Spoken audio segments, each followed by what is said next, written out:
Hello and welcome to the Empowered Couples Podcast, where here you get modern, non-boring relationship advice for you and your partner to communicate like pros, fight smarter, and stay on the same team no matter the challenge that you face. I am one of your hosts, Aaron Freeman. And I'm Jocelyn Freeman, but you all just know us as the Freemans. This episode is going to be one of the most exciting for me.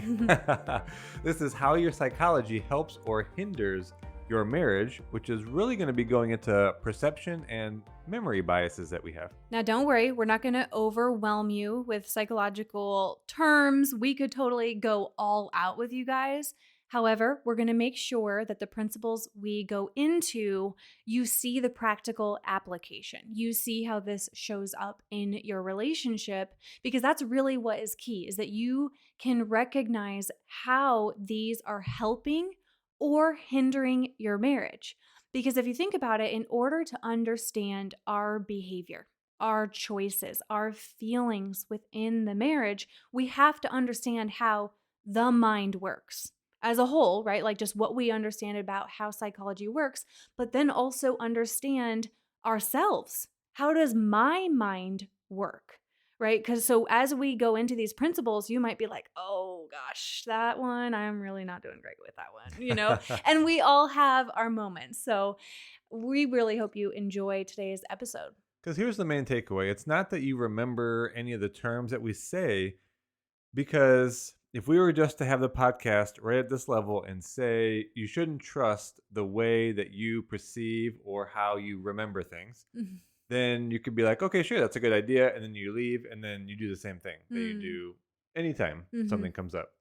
And what we usually do is we're just so sure that the way I remember an event or a conversation or a conflict like is the right way. And then I just take a strong defense stance.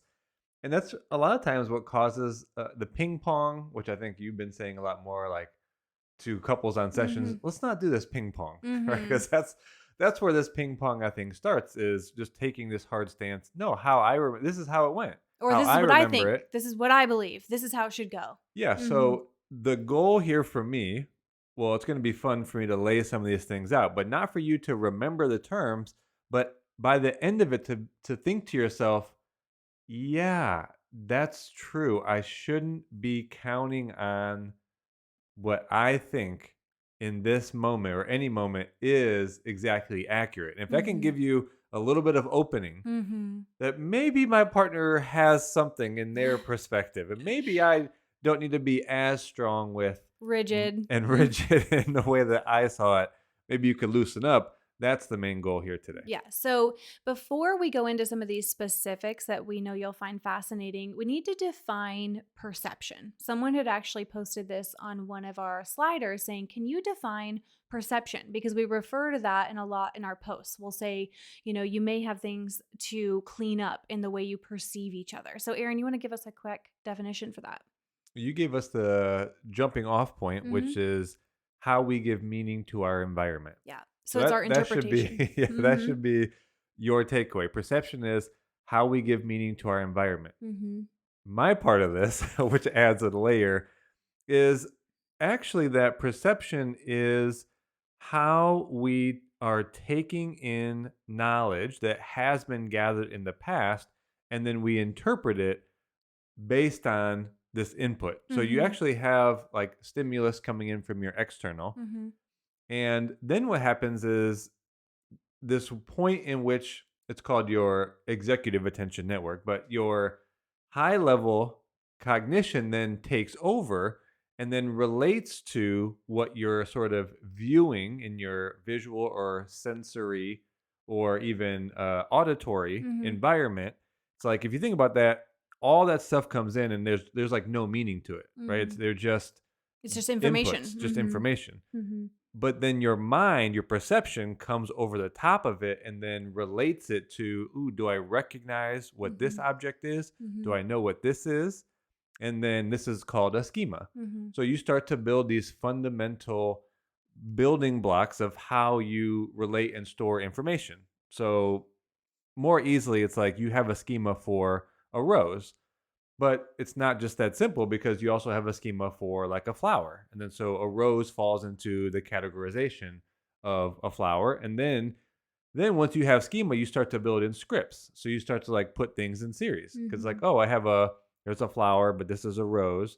Now, if I grab it, I know that this one has thorns. Mhm. And if I grab it in a certain way, it's likely going to prick me. But we also have schemas for our partners, don't we? Well, And marriage and that's where we're relationships. going. Yeah. Mhm. So just understand that perception is your cognitive functions starting to relate and recognize and put into categories Mhm. so that you can understand like how you operate or what you should do next given this input that's coming in. And it's interesting because I think about how some of our posts lately have been really bringing in some interesting perceptions. So we did not realize that some of these kind of skits we were going to start to do were going to attract so many comments. I mean, thousands and thousands. We can't even keep it up with it. However, it is showing people's perceptions. So, quick example of this, so it really makes sense. We just acted out this quick thing where Aaron was asking me a question in the way I perceive it is a pretty neutral way. And it is interesting. And then I have a certain response. Some people are like, he asked it in a passive aggressive way. Other Mm, people are commenting back, how is that passive aggressive? It was so neutral. And then the other people are like, oh my gosh, she should have said it this way instead of that way. And what it goes to show you is that everyone is filtering the same information, the same mm, skit in such a different way. Now, of mm, course, that's just a social media post, but that happens in your relationship. Your partner could be speaking to you one way, but you are perceiving them a specific way, especially because you've had a lot of experiences with them. And we're going to talk a little bit later about these filters that we can form for each other. But notice like perception is so I mean, it's everything in understanding these psychological principles. How am I perceiving this situation? My partner is bringing up this topic to me. Why do I perceive this as an attack? My partner says something in a certain tone. Why do I perceive that as them being disappointed in me? So, perception is so powerful, and I could keep going, but I know we're going to get into a lot of principles here. Yeah, well, we'll add one more piece here about schema because, like you're saying, it's all of a sudden this information coming in is then categorized and interpreted based on these schemas that we've already developed and then the scripts. But here's another important thing about that: the schema and the scripts are run based on a goal. Mm. So, let me give you examples of this to make this even easier. So, if you were to run a parent schema, then the goal would be, well, I want them to be proud of me. Mm-hmm. So when you introduce a schema, like, oh, well, I'm interacting with my mom, it's like all of a sudden that schema is run because, oh, well, I want to make my mom proud of me. Mm. So then that's actually what like kind of runs the schema and the script. Or for example, if you were dating someone, then you get on the date with them and you put this schema forward. Well, your goal is to get them to like you or be attracted to you. Mm. So these schemas are what drive your behavior, and all of that is really based on a goal that you want to achieve. Mm. So, What's your goal with your partner then? Is it? well, I mean, that is the point, right? So Mm-hmm. it's when your perception is that I'm in a conflict, Mm-hmm. what then is your goal? And then what schema are you running about your partner, Ooh, right? is Are my they goal to the one that's win? causing harm? Are Mm. they a person that's threatening you? Now you can see, oh my gosh, I didn't realize here I was running this goal of avoiding this conflict. Mm. Okay, so then, but your partner is standing there. Now your partner is someone that is dragging you into this conflict that you want to be in. So you run this almost enemy schema Mm. Mhm. with the goal of getting out of it. And so then that's really what determines your attitude and your behavior. Yeah. So it's not that I would say you have like one schema, like I have a Jocelyn schema. I Mhm. mean, I probably have different layers, but a lot of that's going to be interpreted through what's my goal in this situation. Yeah, that's such a good point, and I think something for you all to really think about as you listen, like, what is my goal in these different areas of the relationship? And yeah, anyway, I think that's really, really powerful. So as we go into these theories and principles here in just a moment, even though we basically have already started with the perception with schemas, really remember that being a great partner requires that we have some flexibility, that we aren't rigid, that we don't just think, well, this is who I am, take it or leave it. I'm sorry, but that's going to make you a really hard partner to be with. We're not saying you need to change who you fundamentally are, change everything about you, but especially when it comes to these interactions, these dynamics and patterns between you two, there's got to be some flexibility in, you know what, maybe the way my brain operates in these situations isn't as effective as it could be. Maybe it's not leading me to the goal that I want. And realize that your brain is so adaptable. That's what amazes me about the human mind is that it is not stuck. It is so flexible. It adapts, it learns, it's capable of evolving Mhm. with that mindset and that willingness. So I just wanted to introduce that idea of being a flexible partner rather than a rigid partner. So let's dive into some of these other lower level biases on perception and memory. And this first one we want to talk about was the attribution error, Yeah, this one's interesting. or the fundamental attribution error, which is simply put, explaining another's behavior from their dispositions rather than external situational factors. They're like, that was Spanish, Freeman's. Please Yeah, translate that was that. my shortest sentence. And I know we would go further into it. So you can be interacting with your partner, and you could, which is not what we do, that you could think, well, whatever their response is to me in this moment, it's likely because of the external stressors and that they're overwhelmed and they're Mm, dealing with a lot of stuff. but you don't do But that. we don't do that. Mm-mm.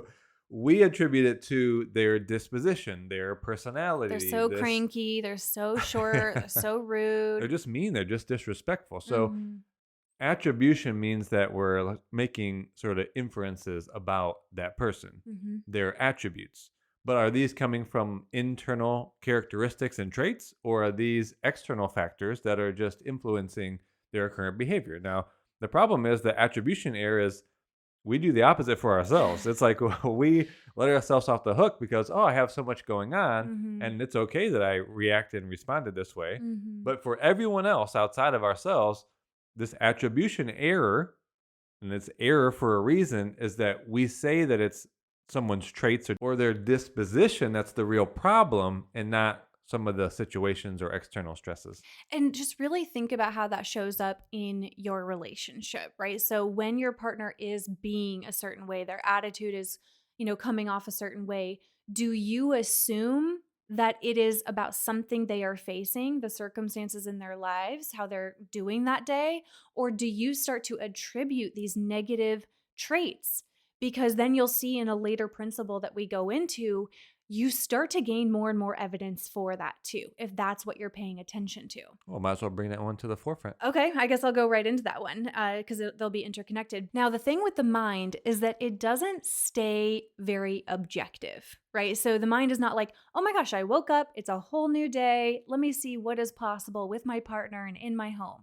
It's like, nope, here I am. And I already can kind of predict how my partner's going to be, how this is going to go. And then the moment they say or do that thing they normally do, you're like, I have more evidence. That's what confirmation bias is. I'm confirming my Mm, bias. mm, And the thing that's so interesting to me is that when we start to form these biases for our partner, for our life, for our relationship, we then start to act in accordance with that. So then we change.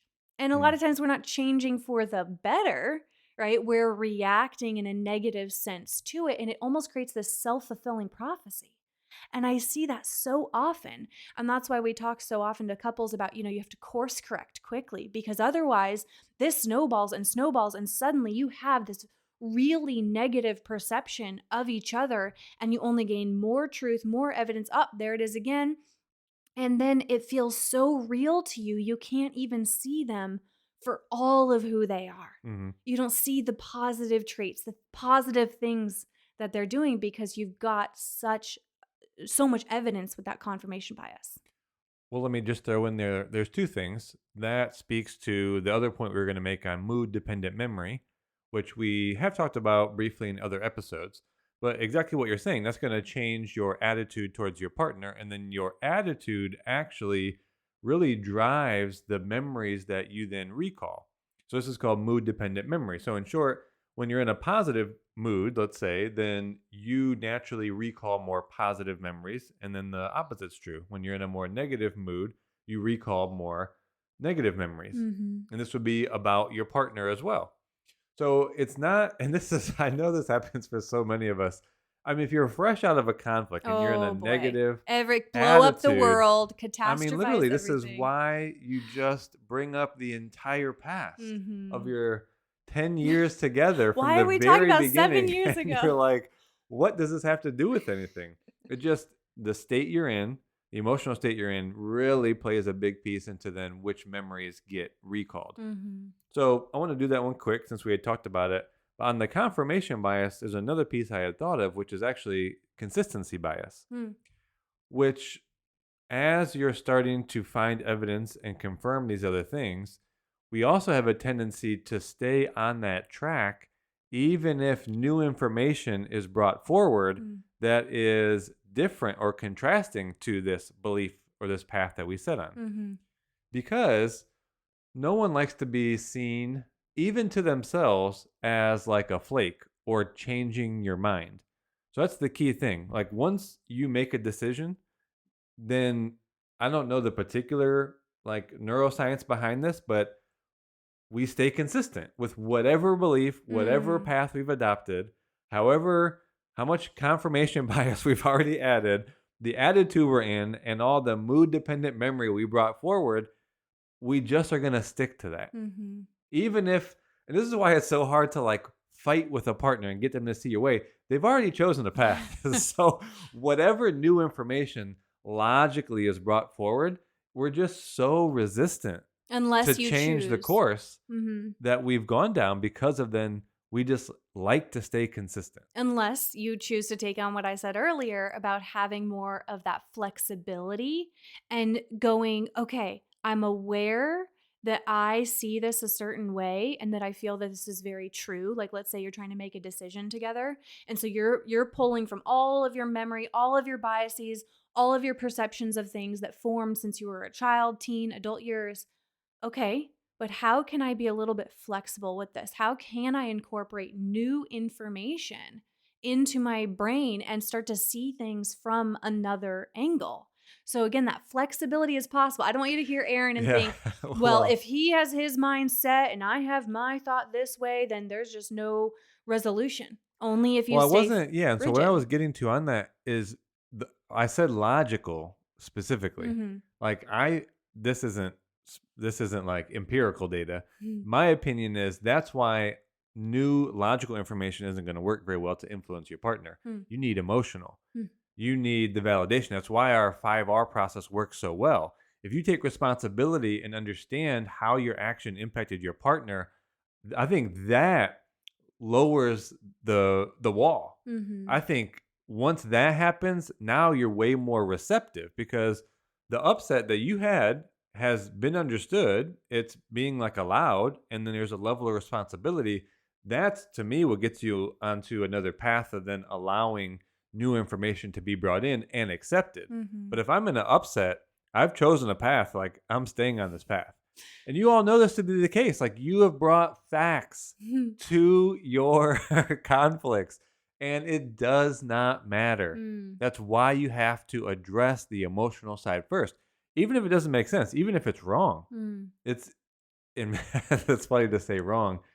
If you just don't address the emotion that's there, it's like you just can't introduce logic. It's just not, I don't think it's going to be received very well. Yeah. Yeah. And I think there's a lot of nuances and like specific scenarios about what you're talking about.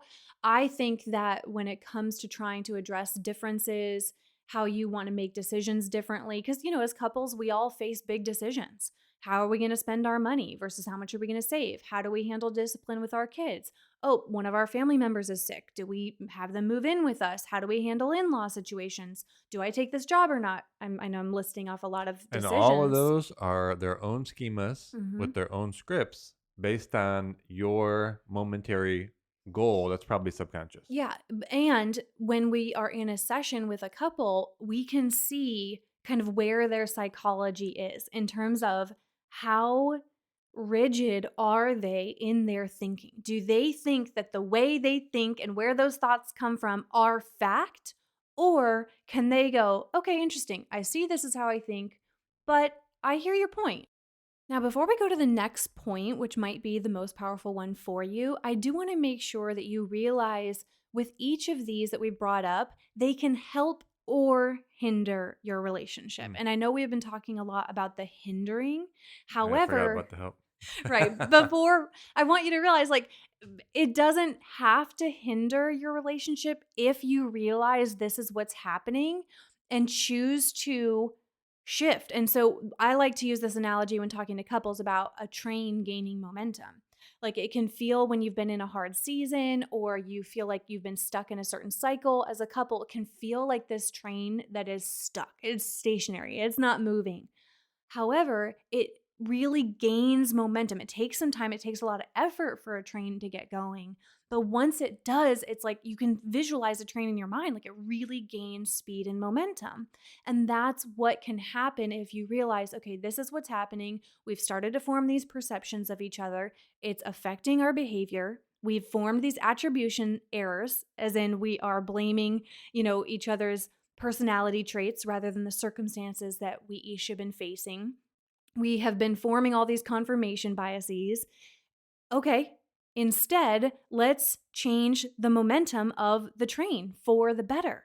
And so I do want to just share before we go into the final points here. This is why the 30-day couples challenge is so powerful. And for those of you who are new here, I highly encourage you to really explore the 30-day couples challenge and try that, as well as our steps to rebuild a marriage guide. If you were to do two things to truly create incredible change in your partnership, it would be those two resources, the 30-day couples challenge and the steps to rebuild a marriage guide. So go to the link in the show notes to get those two resources so that you can really create that positive momentum as a couple. And as we close out here, you should start to see how many real filters there are to actually listening to your partner. So this might be the most powerful point for you to understand about this all, is that when your partner is talking, sharing how they feel, explaining what they think about a situation, or you're in an argument, you are not listening to them objectively. Your mind is filtering that information. And also, it's usually listening to that little voice inside. You know that chatter. I don't agree with this. That's not true. I have evidence that that's not true. Oh, here we go again. And that filter has you miss out on so much other crucial information. And we notice this when couples, if we see them having an interaction, we kind of listen for a moment to just see where it goes. And right off the bat, we can tell they are not listening to understand each other. They are not listening objectively to gather all of the information. They get hooked on one word. They get hooked on that one data point that they don't agree with. Or they hear them through that filter again of, oh, I've heard this before. Oh, my partner always brings this up. They always have a problem. Oh, here they go again with this thing I totally disagree with. And this becomes a problem because you miss out on the crucial pieces that can bring you together when you focus on listening to understand each other. So I want you to realize about the mind that listening actually takes quite a bit of attention, quite a bit of active attention and focus. That's why they call it active listening, because listening is not passive like digestion or breathing, even though people think that's how it is. Like, no, if we are having this conversation, we're getting into a conflict or whatever it is, I need to actively focus on listening to understand them, not hear them through the filter, gather more information, and really see what they're trying to get across to me instead of getting fixated on one or two things that they said that I don't agree with. So, any other points on this psychology topic, Aaron? Yeah, the last point is just a reminder of our intention. It wasn't for you to be able to walk away and now define all of these terms. We just wanted you to walk away with, wow, there is a lot going on in my attention, my memory, my recall, my perceptions that maybe I could have a willingness, an increase in flexibility to see either what my partner is saying differently or really look at myself and what my perception is, how I've been reacting, and really look at, maybe there's something I'm missing.